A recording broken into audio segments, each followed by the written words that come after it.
Don't wait to buy property and wait.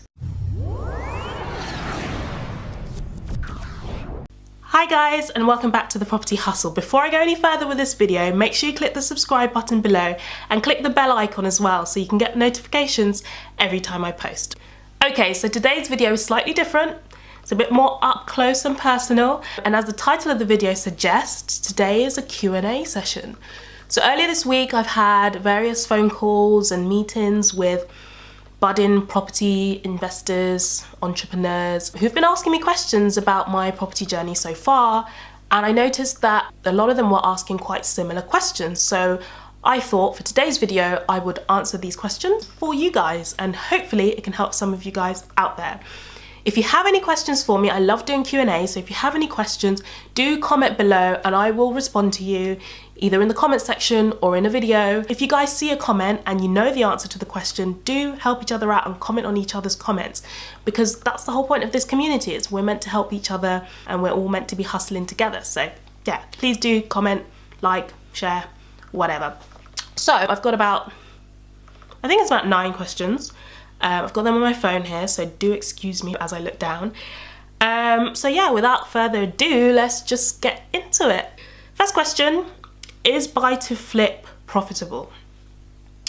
So firstly, for anyone that doesn't know, when you invest in property, there are various strategies that you can choose, right? So currently I'm focusing on buy-to-lets. I'm looking to go into corporate lets as well, which is another strategy which I'll explain in a later video. But currently I'm focusing on buy-to-let. Traditionally, quite a lot of people focus on something called buy-to-flip, where you buy a property, do it up, and then sell it on for a profit. And so this question was, is buy-to-flip profitable? Right, it can be, like any property strategy, but you've got to get it right and you've got to get your numbers right. With buy to flip, I mean, the biggest piece of advice I can give is to buy below market value. So whatever the property is worth, you know, you have to look at comparables, look at things which have sold in the immediate area, which are similar to the property you're looking at. What have they sold for? That should roughly give you what the market value is.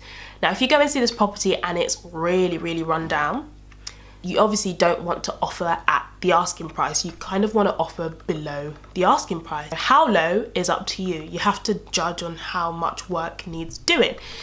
But yeah, so let's say this property is really, really run down. The market value is, say, 80 grand, but you look at this property and you think, wow, it's going to take me like 20 grand just to do it up, right? So you would offer 60 grand. Let's say your offer is accepted. You do it up, maybe you manage to get a contractor that will do the work for 15 grand instead of 20 grand. The minute you buy that property, you're securing your profit then. So if you offer below the market value, so the market value was, say, 80 grand, you've offered 60, already you've got that 20 grand profit, because once you do the property up and you sell it on, you can sell it on for 80 grand plus. So that's how you make a profit on a buy to flip. So you want to be looking for sort of rundown properties where you can give a low ball offer, hopefully have it accepted, do it up, and then sell it on. How did you have the confidence to put in offers with no money? Okay, so I think I've said this in a previous video. I didn't actually have all the finances that I needed when I was looking for properties and putting offers in. Like, genuinely, I kind of just went in with the belief that if I had an offer accepted, I would, come hell or high water, find the money from somewhere. And I remember, and I think part of me didn't think that I'd even get an offer accepted. And I was kind of offering, it's a bit weird because I was, psychologically, I feel like I was offering really low offers in the hope that my offers wouldn't get accepted. And they weren't getting accepted at first. I think I had like 4 or maybe 5 rejections.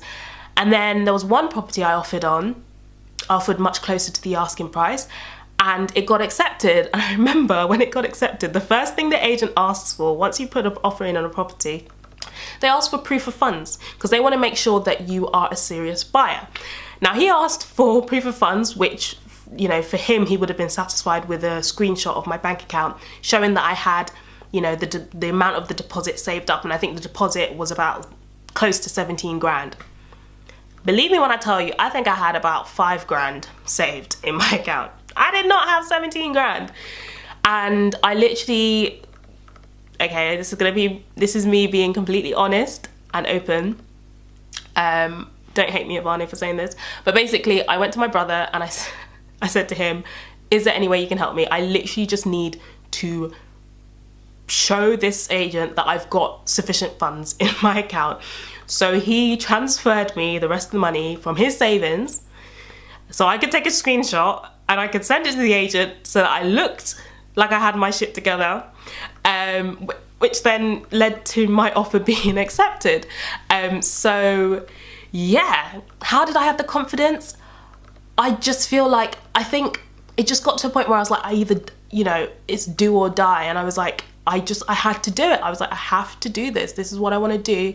And I'll find a way. And I've always been a believer in, if there's a will, there is a way, and you will find a way to get what you need to get. So anyway, so once I had the offer accepted, I returned the money to my brother, and then I literally ran around scrambling, trying to get the money together.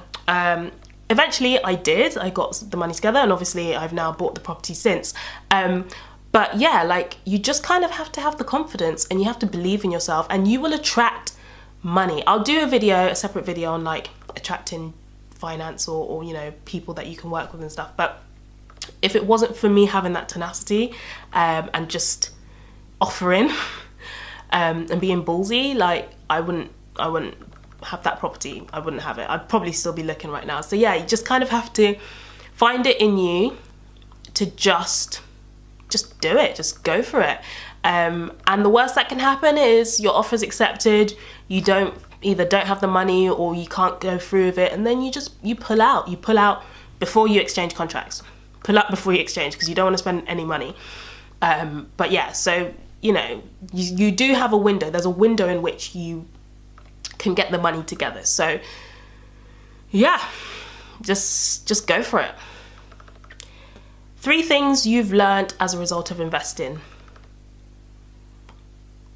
Patience, perseverance,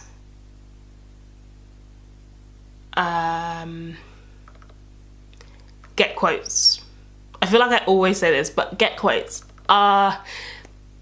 You would be surprised how many people, like, people's price. So I got quotes when I was getting an accountant, when I was looking for a mortgage broker, when I was looking for a decorator. I made sure that minimum I got 3 quotes from each so that I could decide, and I felt like at least that I was covering the market, and therefore I could decide which one to go for. At the time, I didn't have that much money, so I kind of just went for the cheapest, not necessarily the one that had the best reviews. I literally just went for the cheapest one to try and save me money. I've been fortunate that they've all worked out very well, and I've gotten along very well with all the people in my team, and I would work with them again, and I've actually recommended them to friends and family. So I don't know if I just got lucky, I don't know, but get quotes, definitely get quotes. And not only get quotes, just make sure that you have a good energy with the person. You know, the last thing you want is to be working with a solicitor, because you have to work quite closely with your solicitor. If you choose a solicitor that you don't get on with, it's not going to be a fun process. I loved my solicitor. He was just very frank, kept it 100% real with me. He'd be like, Faith, I need this, this, this, and this, and I need it by this time. And I needed that. That's the kind of person I needed. I needed someone to almost like, just like boom, boom, boom, guide me through the process. You know, and then we can have a laugh afterwards. So yeah, anyway, so get quotes and make sure that you choose your team or the people that you work with very carefully. Has there been a moment where you felt demotivated on your journey so far? If so, how did you overcome it? Yes, there have been many moments, and there will most likely be many more. How did I overcome my moments? So at the very beginning of my journey, I wrote down my goals. I wrote down what I wanted to achieve and why it is that I wanted to pursue property. Because when you go into any type of venture, property, business, whatever, you have to have a strong reason why, because then otherwise, you know, it's not your passion. It just becomes work. You know, you feel like you're doing work, and you don't want to do that. Like, you want to be doing something that you're passionate about.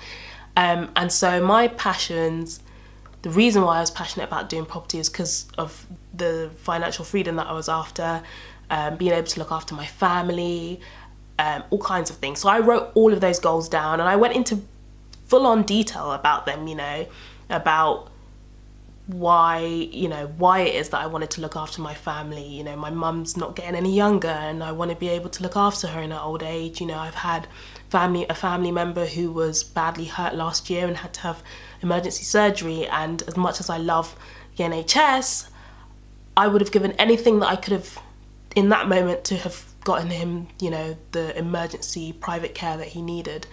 And so it's things like that, you know, that make me want to continue to do what I want to do. Also, surround yourself with positive-minded people, like-minded individuals. I used to find that when I was demotivated, the minute I went to like a property networking session, I would just feed off the energy from the people in there. You know, everyone's there in property, passionate about property for various different reasons, and I fed off of that energy. And I had some friends and family that didn't believe I could do it. Some were, you know, pushing me and supporting me the whole way throughout. So I kind of gravitated more to those people. And so I found in the times when I was demotivated, I had primary pool of contacts that I could go to that would, you know, motivate me again. So yeah, that would be another way to remotivate yourself if you do get demotivated. Why is it that you invest in Nottingham? So I invest in Nottingham mainly because it's cheaper. I remember when I first, you know, decided that I was gonna, you know, really go in and do it and invest in property, I was, I laugh now because it's just hilarious. I originally was looking at sort of the outskirts of London because I thought, oh yeah, the properties will be cheaper there, etc, etc. So I was looking in like Romford. And after about a month of looking, I was like, I can't afford any of these places. And so I reverted back to Nottingham, which is the city where I went to university. I studied there, I lived as a student, so I knew, you know, the student market and the like desirable areas for students to live. I also worked as an estate agent, so I kind of knew the property market as well, had a few contacts already. So to me, it was a natural choice. And I believe that it's always best to invest in an area which you know and understand, or at least you've got someone who knows and understands it. And yeah, that's why I chose Nottingham. What's your short-term and long-term goals? So short-term is financial freedom. And I say it's short-term, but I don't know how long it'll take me to reach financial freedom. In my mind, it shouldn't take me that long because my idea of I think everybody has their different ideas of financial freedom. For me, I literally just want to be able to match my income. So I want my net passive income, so the income that I'm getting from property, from tutoring, from, you know, all the extra additional income streams that I've got. I want those income streams to match my work income so that I can be able to leave work and go full time into my own property ventures. So yeah, that's like my short-term goal. My long-term goal, and the reason why I've actually, you know, been interested in property for as long as I have been, is I want to go back to where I'm from, which is Gulu, which is a town in the north of Uganda. I want to go back there and I want to build, I want to develop, I want to add value and to my hometown, to the motherland, you know. So yeah, I want to be able to do that, and in order to do that I need to learn. So right now I am learning in my job because I work as a surveyor. I'm learning by going to all these networking meetings, teaming up with other investors. I'm just soaking up as much knowledge as possible. Ideally, the next thing that I'd like to do is to shadow a developer, work on small development projects, understand how it works, understand how they get the financing, you know, risks and etc, etc. Learn how to do all of that, and then once I've got that knowledge and I've built up that knowledge, I can then go and execute it back in my hometown in Uganda. So yeah, that's the longer term goal. Yeah, I've set myself until I'm 30 to get that done, so that's about 5 years away. I hope that's enough, I don't know, but it's always good to put a time on your goals. So yeah, when I'm 30. Have you considered mentoring? Yes, I have. And the funny thing is, I feel like I mentor already because I tutor. So that's another one of my income streams. I tutor on the weekends, various different subjects. But when I tutor my kids, I try to instill in them, you know, values and transferable skills and confidence. I love doing that, and it's definitely something I want to do in the future. But right now, I really do not have the capacity to do that. So yes, I have considered mentoring, and I will do in the future, but when the time is right.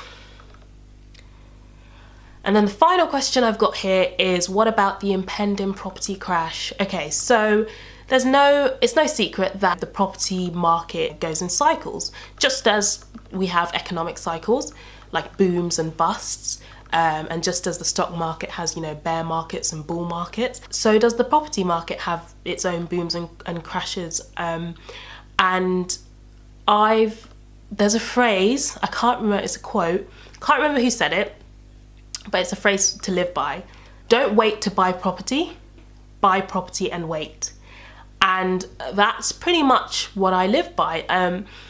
If I'd said to myself a year ago, I don't want to buy this property because I don't know what the market's going to be like next year, what if it crashes, what if I can't afford it, I wouldn't be in this position right now. And I think whatever avenue you choose to invest in, stock markets, property, business, whatever, you have to hedge your bets. You have to understand that there will be times when shit will hit the fan, but you need to be able to ride the waves when they do come. So whether that's making sure you've got multiple streams of income, so that, let's say, the property market crashes, at least you've still got your money invested in bonds or stocks, or you've invested into someone's business, or, just make sure that you've got yourself covered in the worst case scenario. So that's my kind of answer to that question. When people say, what about the crash? I'm like, what about it?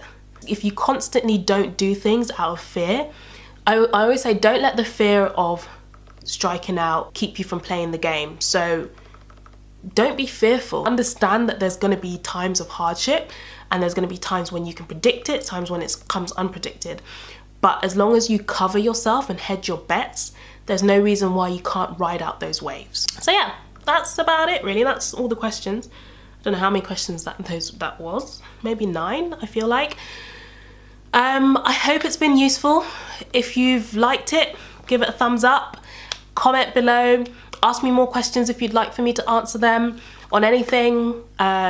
Property, life, my personal life, like whatever you want to ask me, like go for it. I'm willing and able to answer. And I guess I'll see you guys next week. Thanks again for tuning in. Bye.